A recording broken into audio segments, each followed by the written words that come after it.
another one!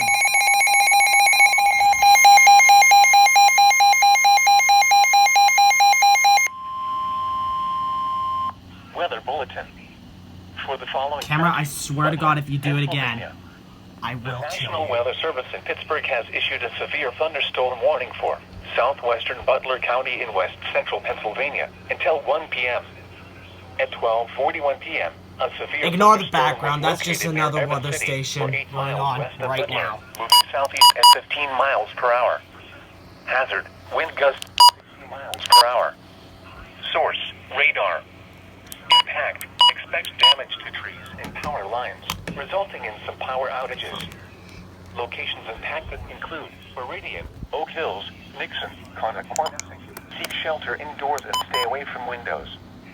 Please report severe weather by calling 412-262-1988, posting to the National Weather Service Pittsburgh Facebook page, or using Twitter at NWS Pittsburgh.